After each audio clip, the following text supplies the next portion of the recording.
Leader Thune, Speaker Johnson, Leader Schumer, Leader Jeffries, members of Congress, and distinguished guests. It is an honor to be with you this afternoon, and to Jack, Chip, Jeff, Amy, and Jason, and all the other members of the Carter family.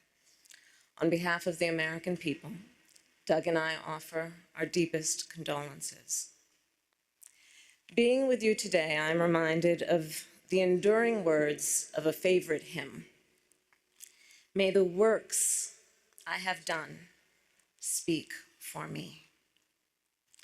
Today we gather to celebrate the life of a man whose works will echo for generations to come.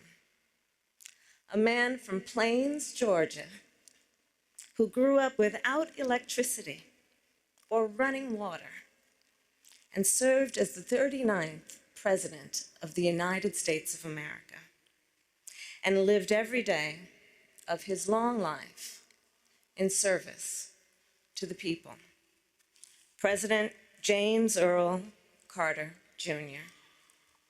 So I was in middle school when Jimmy Carter was elected president, and I vividly recall how my mother admired him, how much she admired his strength of character, his honesty, his integrity, his work ethic and determination, his intelligence, and his generosity of spirit.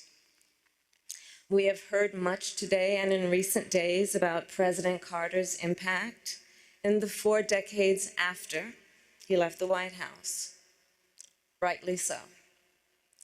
Jimmy Carter established a new model for what it means to be a former president and leaves an extraordinary post-presidential legacy. From founding the Carter Center, which has helped advance global human rights and alleviate human suffering, to his public health work in Latin America and Africa, to his tireless advocacy for peace and democracy. And Jimmy Carter was a president of the United States who was ahead of his time. He was the first president of the United States to have a comprehensive energy policy, including providing some of the first federal support for clean energy. He also passed over a dozen major pieces of legislation regarding environmental protection, and more than doubled the size of America's national parks, including protecting our beloved redwoods in my home state of California. He was a president who, between the years of 1977 and 1981, appointed more Black Americans to the federal bench than all of his predecessors combined, and appointed 5 times as many women. And in the wake of Watergate, Jimmy Carter passed historic ethics legislation to help rebuild America's faith in government. Jimmy Carter, as president, was also a respected global leader. To be sure, the years of his presidency were not without international crises or challenges, but his legacy of global leadership is well established. In Asia, he instituted full diplomatic relations with China, which he would later call one of the most historically significant accomplishments of his presidency. And his legacy lives on in the Middle East because, do recall, in the decades before Jimmy Carter became president, Israel and Egypt had been at war numerous times. Few thought peace could be achieved between them. Yet Jimmy Carter did that. Through his persistence and perseverance, through his unshakable belief in the power of American diplomacy, he secured the Camp David Accords, one of the most significant and durable peace treaties since World War II. And throughout the world, Jimmy Carter elevated the role of human rights in America's foreign policy priorities and uplifted the importance of civil society in doing that work. Jimmy Carter was a forward-looking president with a vision for the future. Consider his establishment of the Department of Energy in 1977, which anticipated the central role it would play in addressing the climate crisis.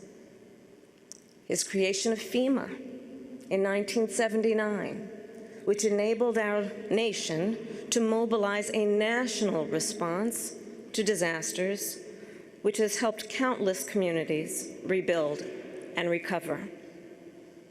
And his founding of the Department of Education later that year, which elevated public education institutions and increased national standards for the education of America's children and future leaders.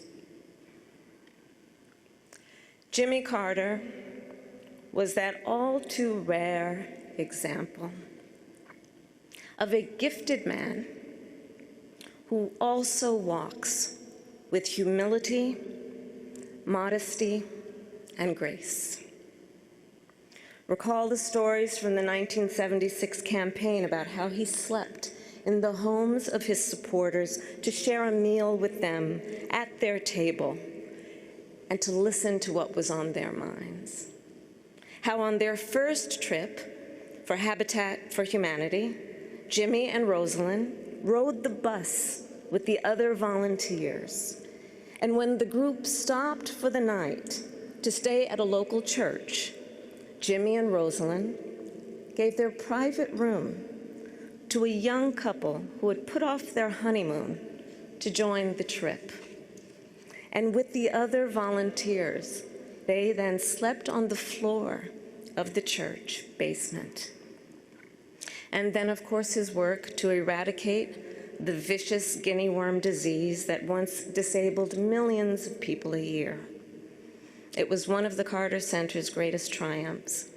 And Jimmy Carter, of course, given his nature, attributed its success not to his own leadership, but to the thousands of everyday Africans who were on the ground doing the work.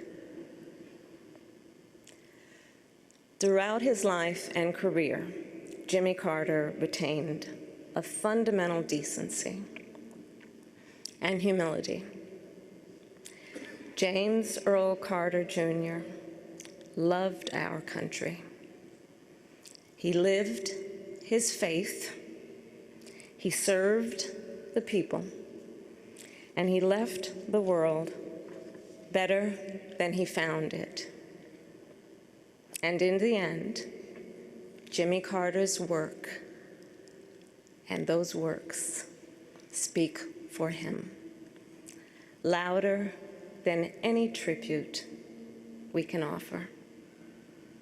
May his life be a lesson for the ages and a beacon for the future. May God bless President Jimmy Carter, and may God bless the United States of America.